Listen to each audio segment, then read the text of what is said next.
नमस्कार वे सभी कृषि अभ्यर्थियों को। मैं रामचंद्र चौधरी उत्कर्ष एग्रीकल्चर परिवार में आप सभी का हार्दिक स्वागत करता हूं। आज का जो सेशन रहने वाला है इसमें ये कृषि प्रयोगशाला के लिए एक स्पेशल सेशन है और इस सेशन में आपको थंबनेल दिख गया होगा कि रुकना नहीं है, मंजिल जल्द मिलेगी। तो ना थके हैं पांव कभी, ना ही हिम्मत हारी है, अभी मापी है मुट्ठी भर जमीन, अभी पूरा आसमान बाकी है। तो ये मंजिल है, ये जल्द मिलेगी। यह कैसे जल्द मिलेगी, यह आपको कैसे साबित करना पड़ेगा, कैसे अपनी मंजिल को आपको प्राप्त करना है, इसके लिए आप क्या करोगे कि रुकना नहीं है। अब रुकने नहीं का मतलब यहां पर है कि आप जो अपनी पढ़ाई कर रहे हैं, कृषि प्रयोगशाला की तैयारी कर रहे हैं, तो इसमें सबसे जरूरी चीज रहती है, उसमें चाहिए कंटिन्यूटी।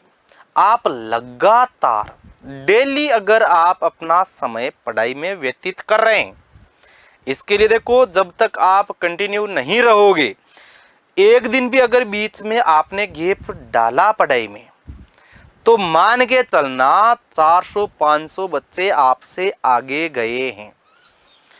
आप अपने अंदर इतनी जिद रखना कि मुझे डेली का जो भी आपका रूटीन है, जितना भी समय पढ़ाई का है, मान के चलो किसी बच्चे का डेली का रूटीन 5 घंटे का है, तो मान के चलना इतनी जिद रखना है अपने अंदर कि मुझे 5 घंटे डेली पढ़ना है। चाहे जमीन इधर की आकर उधर आ जाए, चाहे इधर से आके इधर आ जाए, पर अपना टारगेट है कि अपने को डेली पढ़ना है। भले ही किसी यार दोस्त की शादी चल रही है, किसी यार दोस्त का बर्थडे चल रहा है, किसी के कहीं कोई घूमने जा रहा है, तो भी अपने अंदर जिद ये रखना कि नहीं, मुझे पढ़ना है। मेरा जो टाइम पीरियड है उस टाइम पीरियड को पढ़ाई में ले जाना है। क्योंकि जब तक आप इतनी जिद नहीं रखोगे, तब तक अब पार नहीं पड़ने वाली है। गया लाला वो समय जब बच्चों के बिना पढ़े भी चयन हो जाता था तुक्कों से। अब तो बच्चा जो पढ़ता है और वो भी ढंग से नहीं पढ़ता, उसका भी नंबर नहीं आता है, तुक्के वाला तो दूर की बात है। तो इसके लिए आप देखो, रुकना नहीं है, धीरे धीरे धीरे धीरे आप चलते रहना। वो एक कहावत सुनी होगी, धीरे धीरे रे मनवा, धीरे धीरे सब कुछ होत, माड़े सिंचे सो गड़ा, फल ऋतु आया होत। यानी कि धीरे धीरे आपको चलते रहना है, ज्यादा भागना नहीं है। ऐसे नहीं कि आप 12-14 घंटे पढ़ाई में लगा लो। इतना पढ़ाई अपने जिला कलेक्टर का एग्जाम नहीं है, यूपीएससी का एग्जाम नहीं है, कृषि प्रयोगशाला का है। सामान्य रूप से आप पढ़ते हुए चलोगे तो भी आप एग्जाम पास कर जाओगे।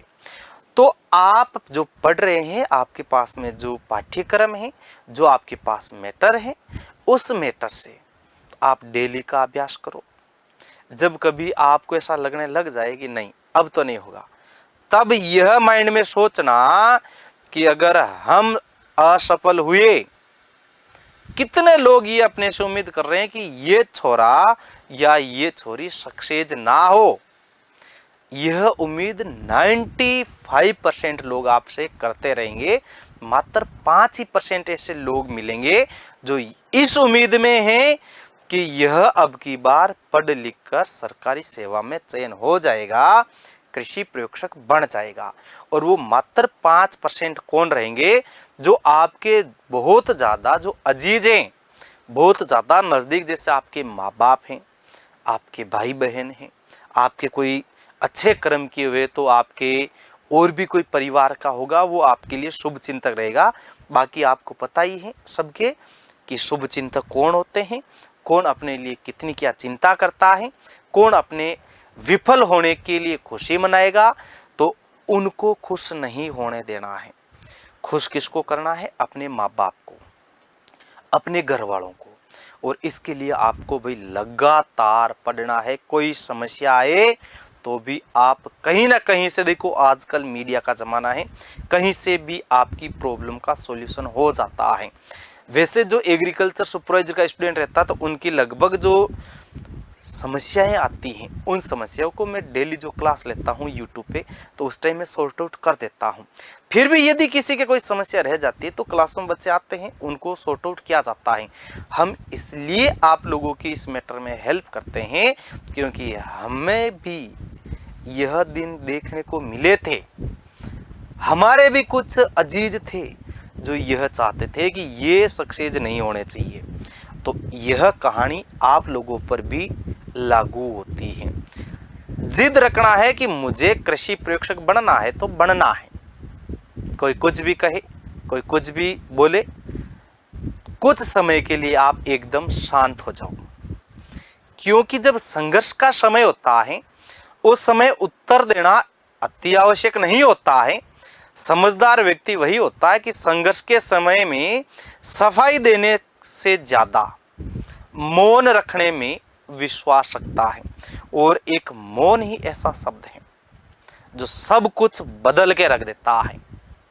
तो सब कुछ बदल के रखना है, मंजिल पानी है, घर वालों को खुशी लानी है। अगर आप भी अपनी आंखों में खुशी के आंसू और आपके घर वालों के आंखों में भी खुशी के आंसू लाना चाहते हैं तो आप रखो अपनी जिद मंजिल को पार करने की। और अगर दूसरों को राजी खुशी रखना चाहते हो, हंसाना चाहते हो, तो फिर आप इस मंजिल के लायक नहीं है। तो सही चीज रखें, सही सपनों पे चलें, सही मंजिल का चयन करें और मंजिल को प्राप्त करें। और आपकी मंजिल को प्राप्त करने के लिए उत्कर्ष लेकर आया है बिग समर सेल